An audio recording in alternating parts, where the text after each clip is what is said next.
krásny, jesenný, prčí, tu je taká poláka, nás to nebaví, sa tá jeseň krepá, to teraz bude depka.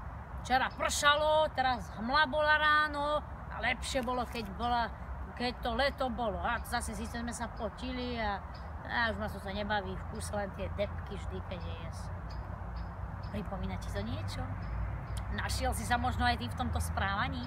Som Andrea Urbašíková a môjim poslaním je preprogramovať svoje podvedomie tak, aby si sa k cieľom dostal oveľa rýchlejšie a ľahšie a aby si svoj život žil oveľa šťastnejšie a krajšie. No ale poďme k tej jeseni. Je zaujímavé, že vždy, keď nastane jeseň, tak mnoho ľudí tam vonku už začínajú písať statusy, že aký je život nespravodlivý, aké majú depresívne stavy a podobne. Neurolingvistické programovanie je teda najvyššia forma psychológie, ktorú som vyštudovala, ma naučilo jednu zaujímavú vec. Počasie ako také nemá absolútne žiadny vplyv na naše emócie a nálady. Je to iba akési natrénované správanie, ktoré sme si vytvorili k danej udalosti. To znamená, pokiaľ naša podvedomá myseľ zachytí, že začínajú padať listy a začína jeseň, tak automaticky si k tomu priraďuje niečo negatívne. Väčšinou to býva niečo z minulosti a takéto natrénované správanie si potom prenášame aj do budúcnosti.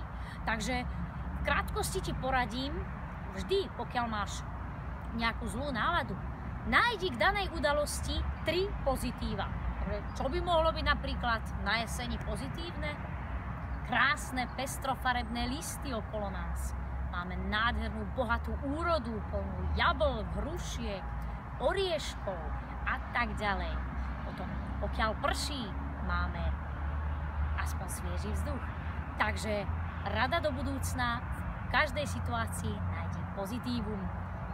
Takže maj krásny deň a na záver ti poviem jedno.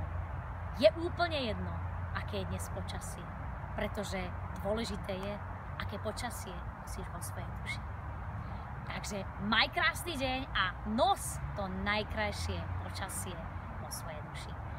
Nádherný zvyšok dňa ti prajem a pokiaľ sa ti video páčilo, tak daj mu like, komentuj, zdieľaj.